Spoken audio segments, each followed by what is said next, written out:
নমস্কার। খবরের অন্তরালের খবর নিয়ে ক্যালকাটা ডায়ালগস থেকে মনোজ দাস। হেডিংটা দেখেই বুঝতে পারছেন যে পেছনে খাড়াই পাহাড়, সামনে গভীর খাদ, জেনারেল জামান ফেঁসে গেছেন। বাংলাদেশের সেনাপ্রধান জেনারেল ওয়াকারুজ্জামান একটি অভূতপূর্ব রাজনৈতিক বিচ্ছিন্নতার সম্মুখীন। এমন একটি পরিস্থিতি যেখানে তিনি সকল প্রধান রাজনৈতিক শক্তি থেকে আস্থা হারিয়েছেন। এই অবস্থা তার প্রাতিষ্ঠানিক যে ক্ষমতা সেটাকে দুর্বল করেছে।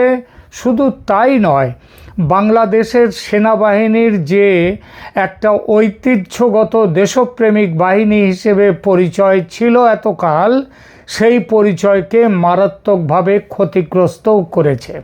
সহজ কথায়, গত কয়েক মাসে সেনার নিষ্ক্রিয়তা, সেনাপ্রধানের কথা না রাখার কথা, ব্যক্তিগতভাবে সেনাপ্রধানকে প্রকাশ্যে চরম গালিগালাজ করলেও শাস্তির মুখোমুখি কাউকে না করা, সব মিলিয়ে সেনাবাহিনী নামক প্রতিষ্ঠানটি হয়ে উঠেছে পরিহাস ও উপহাসের পাত্র।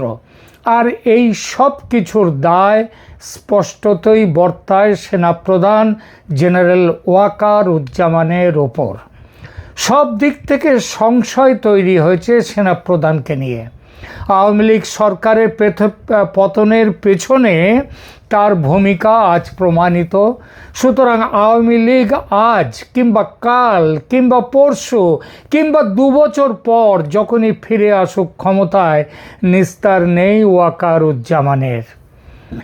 বাহিনী থেকে অবসর নিলেও আওয়ামী লীগ তাকে ঠিক টেনে আনবে, দেশদ্রোহিতার অপরাধে বিচারের মুখোমুখি করবে।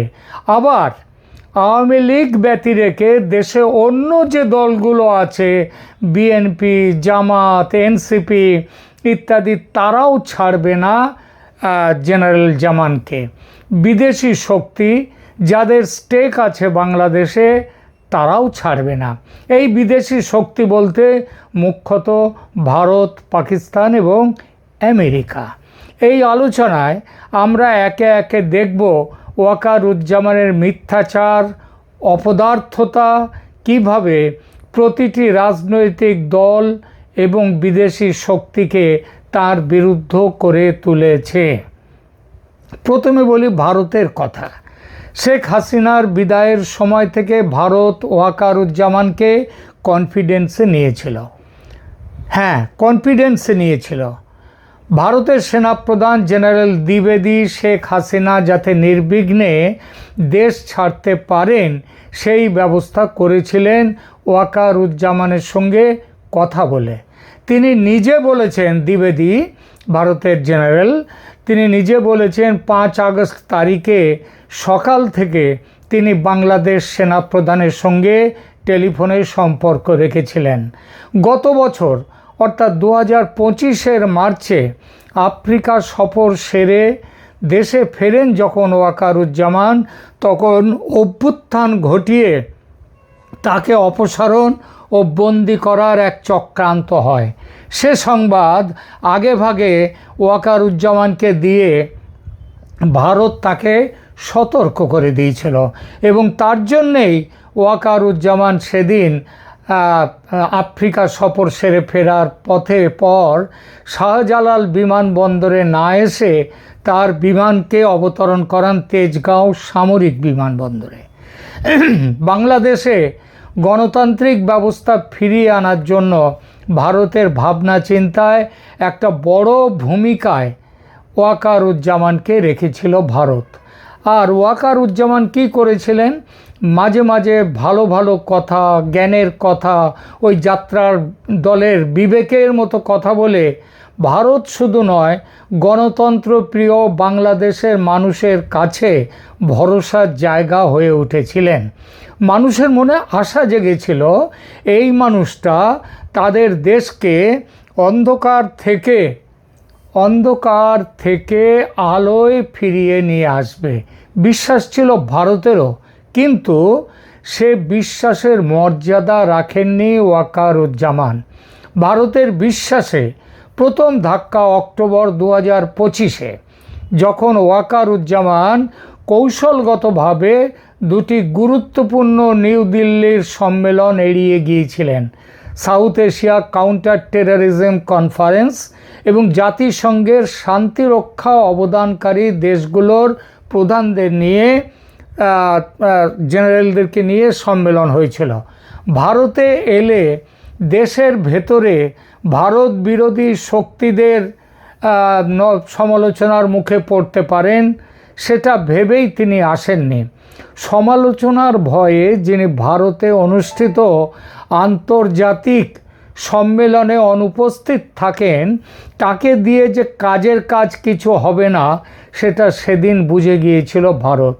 তখন থেকেই ভারতের সঙ্গে ওয়াকারুজ্জামানের সম্পর্কে শীতলতা, যার সবচেয়ে বড় বই প্রকাশ ডিসেম্বর 30-31 2025 তারিখের 31-এর ঘটনা।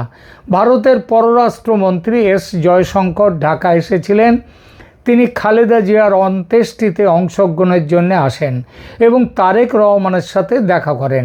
কিন্তু সেনাপ্রধান তিনি আরও কয়েকজনের সঙ্গে দেখা করেন, যেমন আসিফ নজরুল এবং আরও দুজন উপদেষ্টার সঙ্গেও তিনি দেখা করেছিলেন। কিন্তু সেনাপ্রধান অনুরোধ করলেও জয়শঙ্কর তার সাথে দেখা করতে অস্বীকার করেন। এই বিষয়টি কূটনৈতিকভাবে একটা বড় বার্তা দেয়, জামানকে বুঝিয়ে দেয় ভারত যে জেনারেল ওয়াকারুজ্জামান তুমি বিশ্বাসের পাত্র নও। আওয়ামী লীগ ওয়াকারুজ্জামানকে দেখে বিশ্বাসঘাতক হিসেবে, শেখ হাসিনার পতনের ষড়যন্ত্রে অন্যতম সহায়ক হিসেবে। 4 তারিখ মানে 2024-এর 4 আগস্ট রাতে শেখ হাসিনাকে যখন তিনি বলছেন সেনা প্রস্তুত বিক্ষোভকারীদের মোকাবিলার জন্যে, যখন তিনি শেখ হাসিনাকে সাহস দিচ্ছেন এবং বলছেন সব ঠিক আছে, সেই একই সময়ে বিক্ষোভকারীদের ঢাকা অভিযান যাতে বাধা না পায় তার জন্য যাবতীয় ব্যারিকেড তুলে দেওয়ার সিদ্ধান্ত তিনি নিচ্ছেন। সেনাকে নির্দেশ দিচ্ছেন গুলি না চালাবার জন্যে। এমনকি শেখ হাসিনা ভারতে যাওয়ার জন্য যখন সামরিক বিমানে উঠছেন, তখনও ওয়াকারুজ্জামান তাকে ফোন করে বলছেন, স্যার আমার উপর নির্ভর করতে পারলেন না? আরও কিছু সময় নির্ভর করলে মৃত্যু অবধারিত ছিল শেখ হাসিনা এবং বোন শেখ রেহানার। হয়তো সেটাই চেয়েছিলেন ওয়াকারুজ্জামান। শেখ হাসিনা এবং তার বোন সেদিন বেঁচে গিয়েছিলেন, যে বেঁচে যান সেটা ভারতের কড়া হুঁশিয়ারিতে। একটি নির্বাচিত সরকারকে রক্ষা না করে ষড়যন্ত্রকারীদের সঙ্গে হাত মিলিয়ে যে অপরাধ সেদিন করেছেন ওয়াকারুজ্জামান, তাতে দেশদ্রোহের অপরাধে তার বিচার কেবল সময়ের অপেক্ষা। এবার আসুন ওয়াকারুজ্জামানের সঙ্গে জামাতের সম্পর্ক নিয়ে। বড়ই জটিল সম্পর্ক। জামান শোনা যায় কৈশোর থেকে জামাতের সমর্থক। 24-এর 5 আগস্ট শেখ হাসিনার দেশত্যাগের পর সাংবাদিক সম্মেলনের কথাটা মনে করুন একবার। সেনাপ্রধান উদ্যোগ নিয়ে নতুন সরকার গঠনের চেষ্টা করছিলেন। তখন রাজনৈতিক দলগুলোর সঙ্গে বৈঠক করবেন। এই দলগুলোর মধ্যে যার নাম তিনি প্রথম করলেন তিনি আমিরে জামায়াত। যদিও সেই মুহূর্তে জামায়াত কিন্তু নিষিদ্ধ দল, তবু তার নাম সেনাপ্রধানের জিভের ডগায় সবার আগে এলো। কিন্তু এত করেও ভারত জামাতের মন জয় করতে পারেননি ওয়াকারুজ্জামান। কেননা শেখ হাসিনাকে ফাঁসিতে ঝোলাবার জামাতি প্ল্যান সফল হয়নি ওয়াকারুজ্জামানের দোষে। কেন হাসিনাকে ভারতে যেতে দেয়া হলো, তাও আবার সামরিক বিমানে? সামরিক অফিসাররা পাহারা দিয়ে নিয়ে গেল তাকে। এটা কম বড় অপরাধ? ফয়জুর রহমান যদি সেদিন সেনাপ্রধান থাকতেন এমনটা হতে পারত না, এটা বিশ্বাস জামাতের। তাই জামাত সময় পেলে, সুযোগ পেলে ওয়াকারুজ্জামানকে আগে ধরবে। বিএনপির কথায় আসি। বিএনপি ঐতিহাসিকভাবে সামরিক হস্তক্ষেপকে সন্দেহ করে, খালেদা জিয়ার মৃত্যু বিএনপিকে ভোটের লড়াইতে বেশ বড়সড় সুবিধে দিয়েছে, কিন্তু ভোটের দিন সেনার ভূমিকা কী হবে সেটা নিয়ে সন্দেহ করার যথেষ্ট কারণ আছে। তারেক রহমান অনভিজ্ঞ নেতা, আর গত 1.5 বছর বিএনপি নেতাদের পারফরম্যান্স বুঝিয়ে দিয়েছে জনসমর্থন এই মুহূর্তে থাকলেও সাংগঠনিকভাবে বিএনপি জামাতের সঙ্গে পাল্লা দিতে পারবে না, অন্তত এই মুহূর্তে তো বটেই।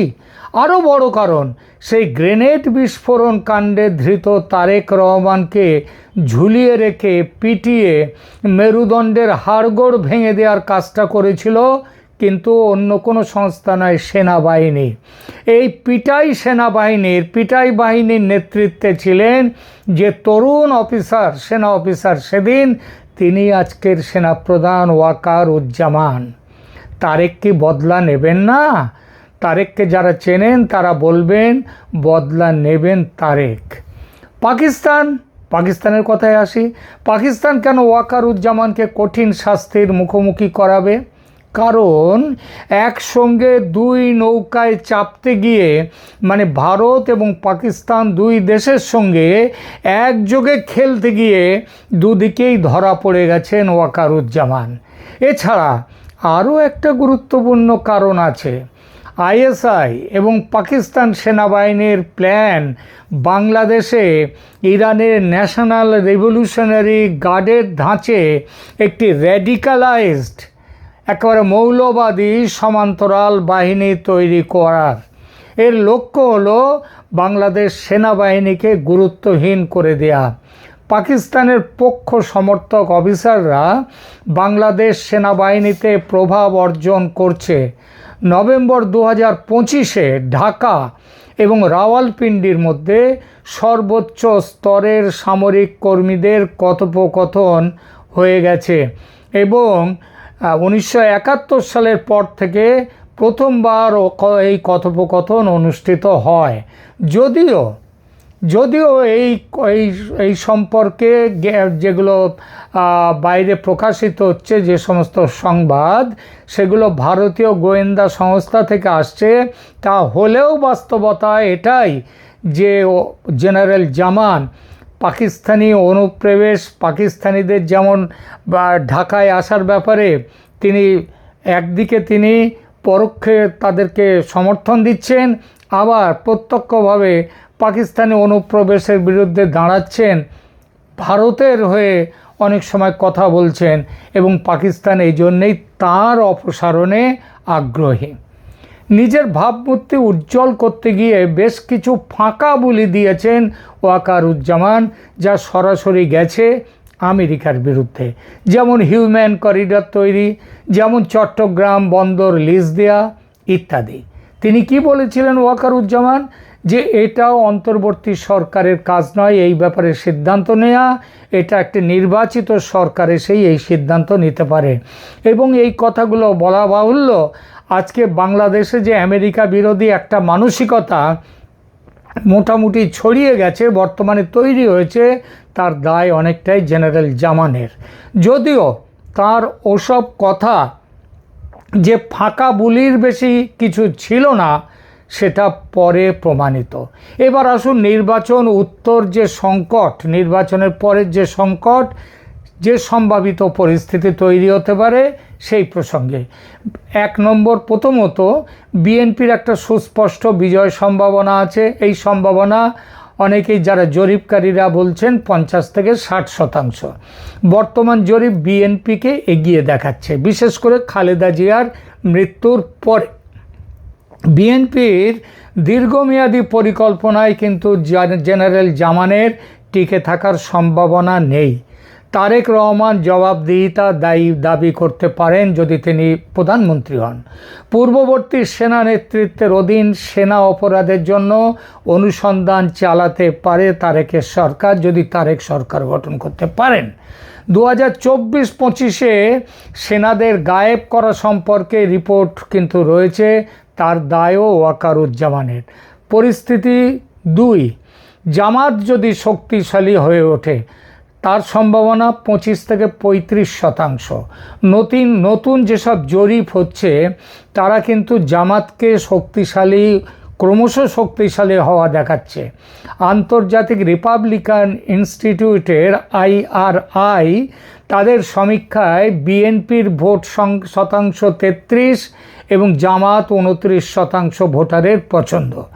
যদি জামাত প্রত্যাশার চেয়ে ভালো পারফর্ম করে, এবং সেটা খুবই সম্ভব, কারণ জাতীয় নাগরিক পার্টির সাথে তারা জোট তৈরি করেছে এবং সেনাবাহিনীও কিন্তু আবার তাদের হয়েও হস্তক্ষেপ করতে পারে, কিন্তু করতে পারবে না। এইখানে একটা প্রশ্ন আসে, সেটা হচ্ছে ভারত ও আমেরিকার চাপে যদি জামাতের ফিরে আসার সম্ভাবনা হয়, ভারত এবং আমেরিকার চাপে ওয়াকারুজ্জামানের সেনাবাহিনীকে একটা ব্যবস্থা করতেই হবে, এবং সেই ব্যবস্থাটা জামাতের বিরুদ্ধে।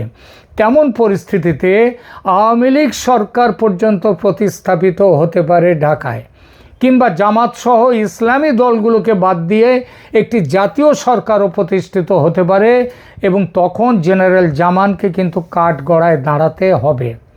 আর যদি কোনো রকম পরিষ্কার ফলাফল কারোর পক্ষে না থাকে, তার সম্ভাবনা অনেকেই বলছেন প্রায় 15 থেকে 25%। এবং পরিষ্কার সংখ্যাগরিষ্ঠতা কারোর বা কোনো জোটে না থাকলে এমন পরিস্থিতিতে সেনাবাহিনী ক্রমবর্ধমান চাপে থাকে। এই পরিস্থিতিতে সেনা হস্তক্ষেপের একটা ঐতিহাসিক সম্ভাবনা পুনরায় আসতে পারে।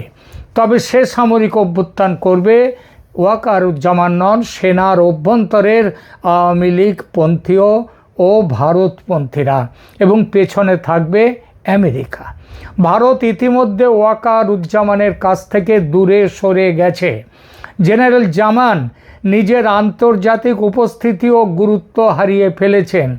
এই মুহূর্তে কেউ তার পাশে নেই, আবার দেশের মানুষের কাছেও তিনি ধিক্কৃত। দেশের বর্তমান দুরবস্থার জন্য তাকে দায়ী করে দেশের মানুষ। তার স্বাভাবিক অবসর 2027 সালের জুনে হওয়ার কথা, কিন্তু তাকে চলে যেতে হবে তার অনেক আগে। একটি মানুষ যখন সকল পক্ষ থেকে অবিশ্বস্ত হলে যা হয়, তাই হয়েছে জেনারেল ওয়াকারুজ্জামানের বর্তমান পরিস্থিতি তাই সত্যিকারের কঠিন পরিস্থিতি। পিছনে পাশে খাড়াই পাহাড় আর সামনে গভীর খাদ, পালানোর পথ নেই। বেঈমানদের ভবিষ্যৎ এটাই হয়। ধন্যবাদ।